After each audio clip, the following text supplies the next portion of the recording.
To our respected guests, we're here, Reverend Father Ronald Banyan, the Sangguniang Panalamigan members,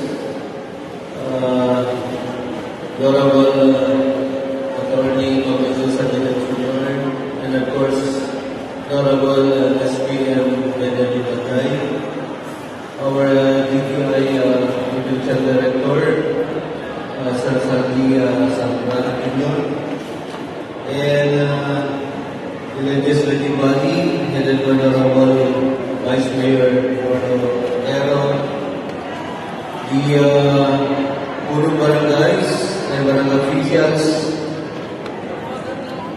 all department heads and employees, the school heads, the participating schools,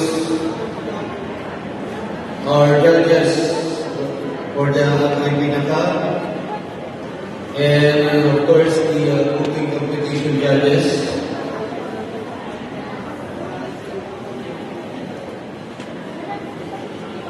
The BNP headed by Sir Religio Mali, and of course the BNP headed by Police Major Paul Arreola.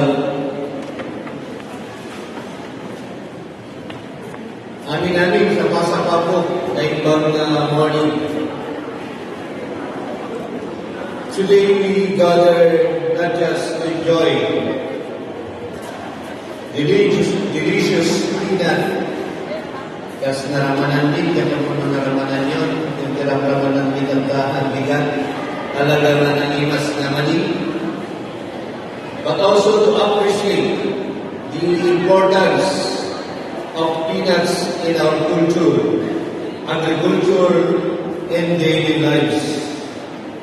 Peanuts may be small, but they are packed with nutrition, flavor, and economic value for many farmers and communities. This festival reminds us how something as simple as a peanut can bring people together. From peanut butter and roasted peanuts to candies way back 3 years ago na namin tayo by cooking competition with regards to delicacies. Kaya nakikita doon na may schools, tuloy na ako niya nagakarami dahil turburon, kaya nagdumabay, kaya tatan, isuting ng generating i-eskwelahan na. Traditional dishes as well, kasi pinaiting cooking competition, kaya marami kay makers with money, of course. And become the favorite ingredient enjoyed by people of all ages. So maaning yung maramanyan nyo, nagdamani na naimas ako, nakaruna mo ni Jemani, kaya't nagapati Santa Lucia. Dahil tayo naglagi ko niyo ako yan. Let us also take this opportunity to recognize and thank the hardworking farmers with grow this amazing crop. Talaga dito sa Santa ako, ang muyo naman ng ibilang at bulbulan ni Mani, we have data tayo 1,800. So, dear ma'am, Ms. Bernadette Culture, please include us to our, please help us to make Santa Lucia the peanut capital of the whole Philippines. Kasi ito'y gaya, ibang bagada, na the peanut capital is from Cagayan, specific town is Enrile, pero timawag at nagkakabagyan ni Enrile, pasin talagang bulbula nila. So, ang adong at bulbula, kaya mabulbulaan, imaniti ng Santa Lucia. Hopefully, yan ay karapat tayo kaya magbalin niya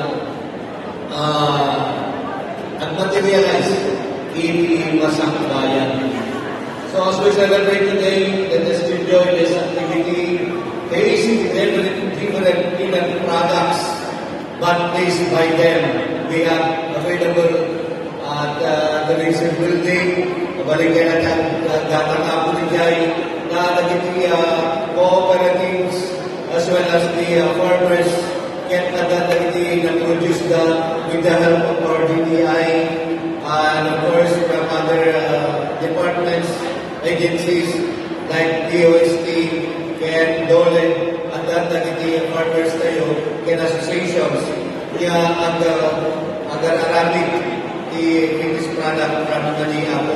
And kung kaya siya makita, and kaya siya tumatang, and i-promote, and the finished products tayo, nagulungan na kayo kamailya, at ito, available tayo tourism building tayo. Hindi lang nagumatan kaya ako. Kaya paramanan nyo, nagitiyak kakaimas, kaya nagduduma naman na Maniki, Santa Lucia. So, at this point of time, being the local chief executive of the GU Santa Lucia, may I declare that the Rambang Kani 2026 is now officially open. Thank you and good morning.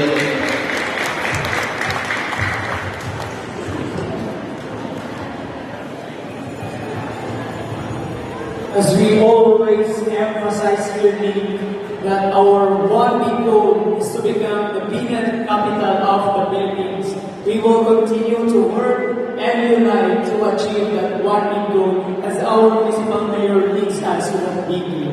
Once again, our